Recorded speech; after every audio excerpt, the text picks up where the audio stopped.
Tonight, we crack open the Barrell Foundation. This is their first 100 proof bourbon. Welcome to the show.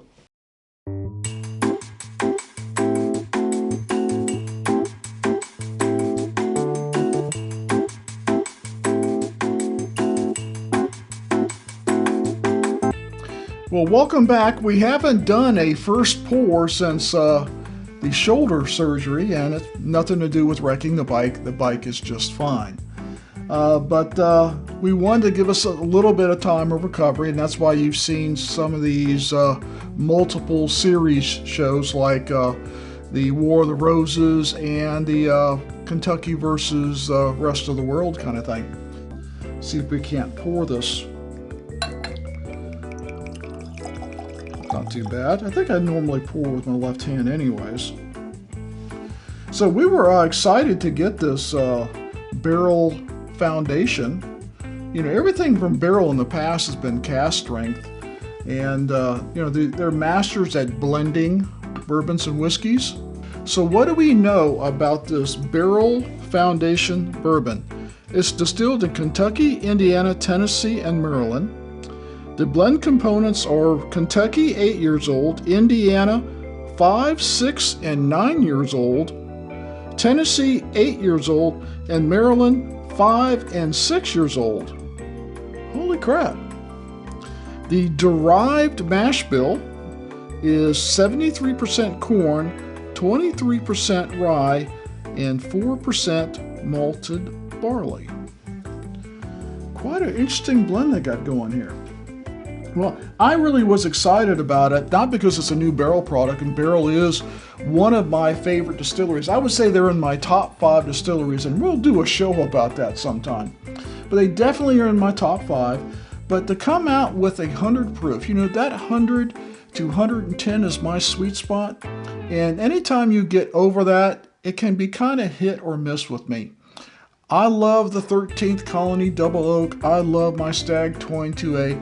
But oh my God, when you're getting up past 130 proof, that's not something I'll sip that often. It's a little bit hot for me, even though they're wonderful and they're some of my favorite bourbons of all time. Still, I don't go to them that often. They're a special sip, and I've got to be in the right mood for 130 plus proof bourbon. So 100 proof, I'm always in the mood for 100 proof bourbon. Wow, it's got a nice aroma. A lot of molasses, brown sugar coming off that. A little bit of wood, some spice. Very traditional aroma. I like it so far. Cheers.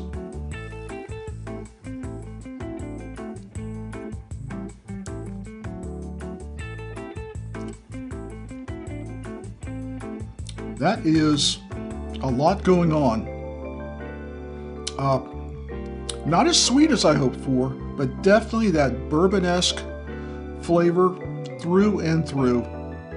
You've got some, I would say, medium to dark fruit going on. You definitely got the spice going on the tip of the tongue, but light, not heavy. And baking spices on the palate. It tastes rich. There's nothing objectionable to it. There's no ethanol taste. There's nothing that comes out and says, wow, no, I don't like that. No pepper on the back end. The finish is a nice kind of moderate baking spice with a little bit of dried fruit sweetness. It's good. I wish it was a little bit sweeter, but it is a good 100 proof bourbon. Let's take another taste and see if we can break it down some more.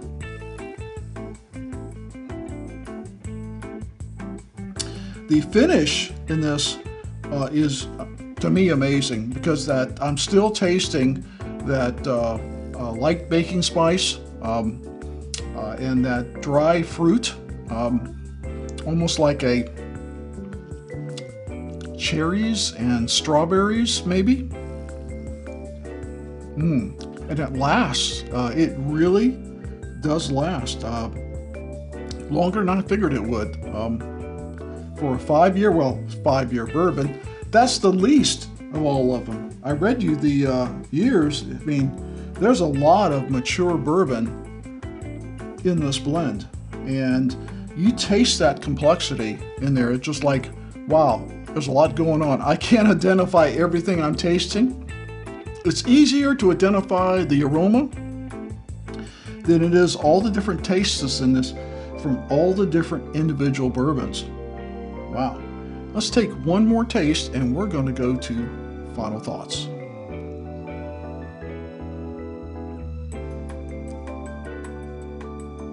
Final thoughts. Barrell Foundation Bourbon, aged 5 years.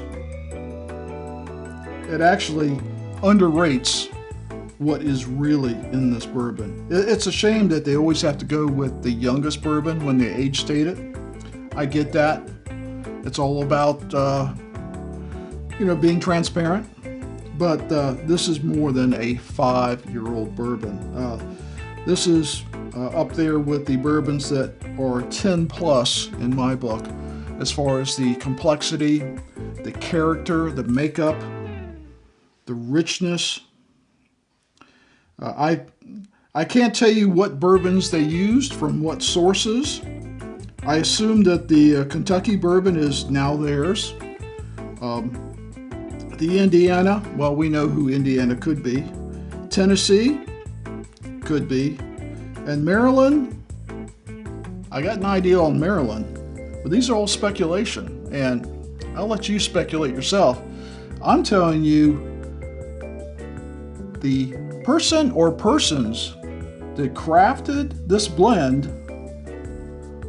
are frickin' geniuses. It is phenomenally well balanced. The second taste was better than the first. The third taste was better than the second. It just keeps getting better. So that brings us to our ranking system, 1 through 5, 1 being the highest. Go get it right now. Stop the video. Maybe that Costco's still open. 2, 5, drink it only if it's free. I've had a couple only if it's free. I don't remember every one of them. I think I'm looking at 1 or 2 of them across there on the bottom shelf. I try not to give it's really got to be pretty bad for me to give it a 5. I will tell you that this is a solid number 2. I paid less than $60 for it. Now I did pay shipping, but I'm hoping when it comes out and hits the shelves, and the good thing about Barrell, unlike some other products, is I always see Barrell out on the shelves. Even the Amburana, which I now believe is the best Amburana on the market. Now, it didn't do as well in a blind as I wanted to because I was looking for the strongest Amburana finish. But the Barrell Amburana is my current favorite Amburana finish, and I'm seeing it pretty much all over the place, along with the different batches, including batch 35. Batch 35 isn't everywhere, but it's starting to be. I think people are trying to let me get rid of my batch 34, and I get that. I've got one store that won't put it out until they sell off their batch 34. I think that's a mistake. It's a different batch, it's a different flavor, but I get that they want to get rid of something before they put out something new, and then they feel like they can't get rid of the 34. So this I'm hoping will hit shelves. I think it will be a big hit because it is at sub $60. That pretty much, I get above $60, it's got to be a little something special, a little something more. I paid $69, if you can see it over here, for this Knob Creek 12, and I've been searching for that for at least a month, maybe 2. And I was willing to pay $69.99 for that, plus tax, because I think a lot of the Knob Creek 9, especially the single barrel, and I wanted to try their 12. I've heard good things about it. But for this to be sub $60, and the taste and the complexity, the depth of character. Always could be a little sweeter in my mind, but every taste got better than the previous one. I think it's going to be a regular. I think by the time I get to half here, I'm going to be hunting a backup bottle. So solid number 2, I think it should be your next purchase. Now, if you want to go to Barrell and go through Bar Cart, or wait for it to hit Seal Box, or Bourbon Outfitters, I don't know if they're going to be selling it. I still think it's a good deal, even though you're having to pay shipping, just because Barrell may or may not be in your area. If Barrell is pretty prominent in your area, I would wait. I see Barrell out there. I think they've got a good distribution model. I think it will show up.